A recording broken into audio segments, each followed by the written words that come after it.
एक समय की बात है। तुगलक नगर राज्य में प्रताप सिंह नाम का एक राजा हुआ करता था। वह बहुत ईमानदार और साहसी था। उसे अपनी प्रजा से बहुत प्यार था। उसके राज्य में सभी लोग उससे बहुत खुश रहते थे।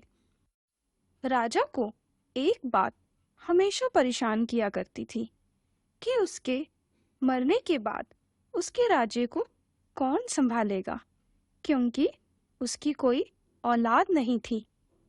एक दिन राजा ने अपने ही राज्य से किसी युवक को अपना उत्तराधिकारी चुनने का फैसला किया। वह अपनी ही तरह किसी ईमानदार लड़के को सत्ता सौंपना चाहता था, जो प्रजा का ख्याल रख सके। राजा ने काफी सोच विचार करके राज्य के सभी होनहार बच्चों को दरबार में बुलाया और घोषणा करते हुए कहा, मैं आप सब में से किसी एक को अपना उत्तराधिकारी बनाना चाहता हूँ। इसके लिए आप सबको एक परीक्षण देना होगा। जो इसमें पास होगा वही मेरा उत्तराधिकारी बनेगा। इसके बाद राजा ने वहां मौजूद सभी बच्चों को एक एक बीज दिया और बोला कि घर जाकर इस बीज को गमले में लगा देना। 4 महीने बाद सभी अपने पौधों के साथ यहाँ फिर एकत्रित होंगे। उस समय मैं आप में से किसी एक को अपना उत्तराधिकारी बनाऊंगा। सभी बच्चे सोच रहे थे कि राजा अपना उत्तराधिकारी बनाने के लिए कोई कठिन परीक्षा लेने वाले हैं, लेकिन गमले में बीज बोने की बात सुनकर सभी इस परीक्षा को आसान समझकर खुशी-खुशी घर लौट आए। धीरे-धीरे वक्त बीतने लगा।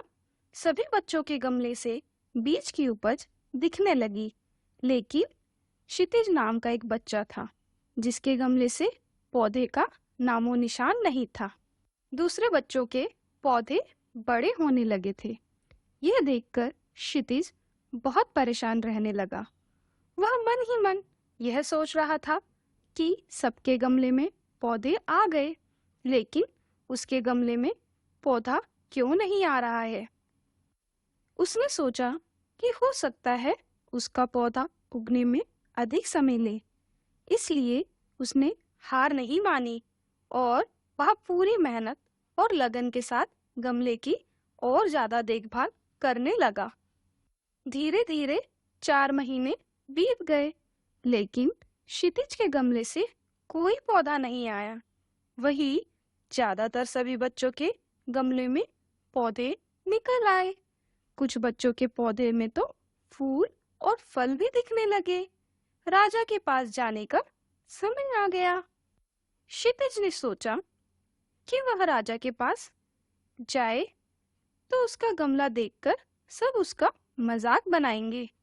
कोई उसकी बात पर विश्वास नहीं करेगा कि वह हर दिन गमले में पानी देता था, वह उसकी देखभाल करता था। क्षितिज की माँ ने उसे समझाया और कहा कि नतीजा कुछ भी आया हो, लेकिन तुम्हें राजमहल जाकर उनका बीज लौटाना चाहिए। माँ के समझाने पर क्षितिज मान गया और खाली गमला लेकर राजमहल पहुंचा। वहां उसने देखा कि सभी के गमले में सुंदर सुंदर पौधे दिखाई दे रहे थे और सभी बहुत खुश थे। उसका गमला देखकर सभी उस पर हंसने लगे और अपनी मेहनत का बखान करने लगे। वह चुपचाप आंखें नीचे किए शर्म से बैठ गया।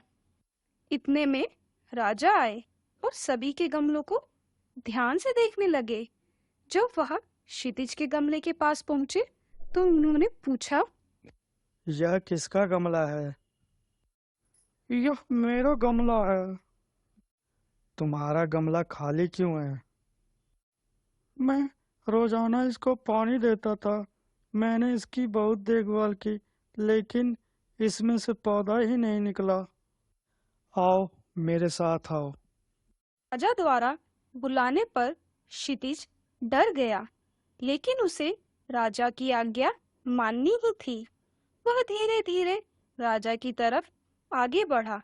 राजा उसे सिंहासन के पास ले गए और बोले, मैंने जो बीज दिया था वह नकली था, उसमें पौधा आ ही नहीं सकता।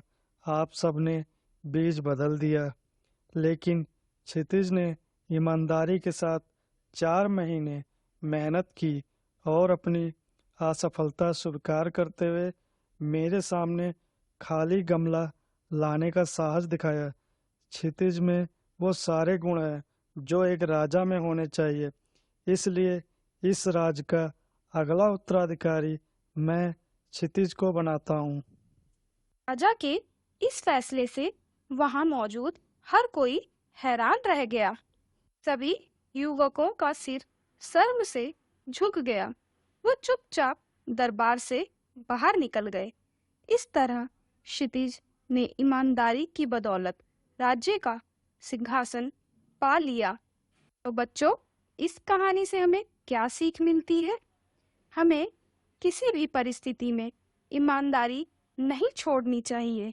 इंसान को उसकी सच्चाई और ईमानदारी का फल जरूर मिलता है। कहानी कैसी लगी हमें कमेंट करके जरूर बताएं और चैनल को लाइक और सब्सक्राइब करें।